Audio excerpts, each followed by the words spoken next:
Welcome back to TLDR's daily briefing for Tuesday, the 1st of April 2025. In today's episode, Myanmar's earthquake death toll, South Korea's impeachment drama, and a record-breaking Supreme Court election in the US. But first, tensions are rising in the Taiwan Strait. Today, China has kicked off large-scale military and Coast Guard exercises around Taiwan, the latest round in Beijing's escalating campaign to assert its territorial claim on the island. Taiwan's President Lai Ching-te, who took office last May, has been more outspoken than his predecessor Tsai Ing-wen in defending Taiwan's sovereignty. In recent months, Lai has taken steps to strengthen the island's defense, including holding Taiwan's most serious civil defense mobilization drills in decades, and announcing plans to restore military trials in peacetime to counter Chinese infiltration and influence operations.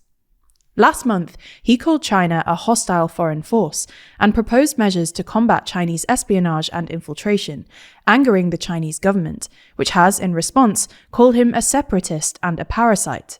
The Chinese Army, the People's Liberation Army, or PLA, bombarded social media with nationalistic hashtags and released several videos declaring it was closing in on Taiwan, depicting a full-scale assault on the island.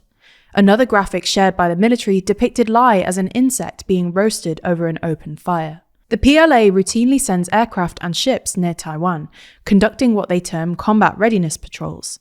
President Lai's administration has noted an uptick in these military maneuvers since he took office last May, with the most recent drills occurring in mid-March. However, the exercises initiated this week are reported to be the most extensive maritime operations to date. According to Taiwan's defense ministry, 19 PLA vessels were recorded near Taiwan between Monday and Tuesday. Notably, the Chinese aircraft carrier Shandong has come closer to Taiwan's military response zone than ever before, within 24 nautical miles of the island's coast. In a public statement, the Chinese Coast Guard justified these maneuvers as in line with the One China principle. Taiwan's defense ministry have condemned the actions, as did the spokesperson for Taiwan's presidential office, linking it to other recent exercises near Australia, New Zealand, Japan, Korea, the Philippines, and in the South China Sea. China's drills took place just after Pete Hegseth, the US Defense Secretary, wrapped up his visits to Japan and the Philippines, where he criticized China and said Japan was indispensable for tackling Chinese aggression. Meanwhile, in a statement, the American Institute in Taiwan, which functions as the US's diplomatic presence on the island, reaffirmed Washington's commitment to supporting Taiwan against China.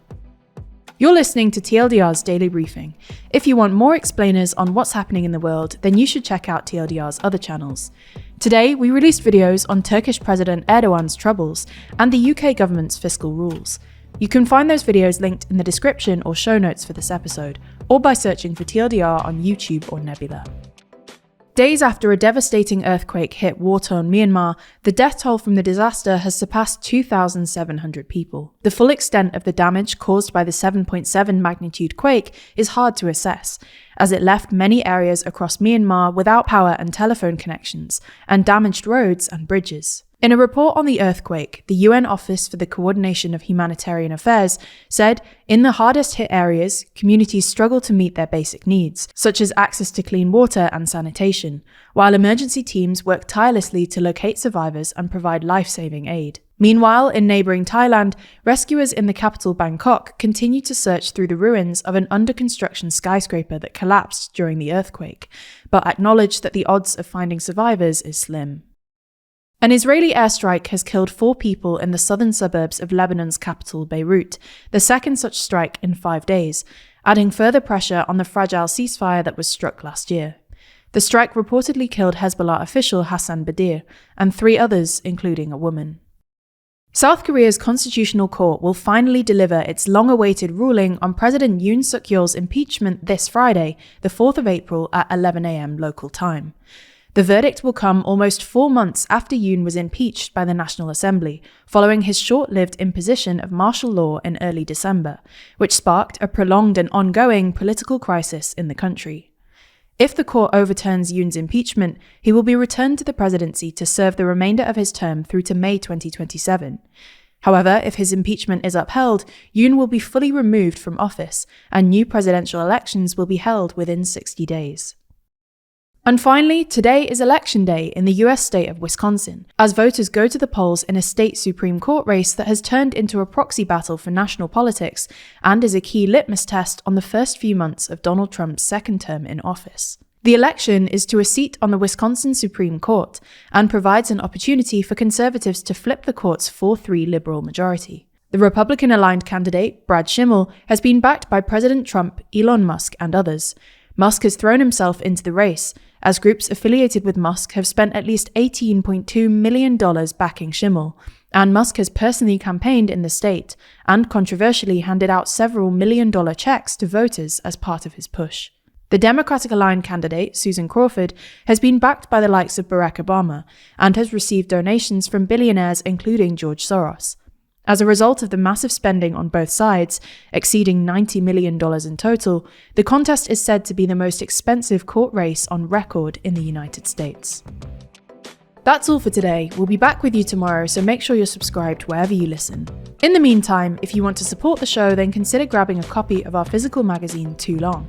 The next edition, coming out this month, covers the world's 25 most influential people, as ranked by us, the TLDR team, and you, the TLDR audience.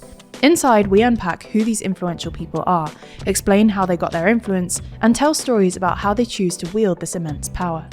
The entire thing is beautifully designed, contains a bunch of other stories, and runs over 72 pages of our best journalism.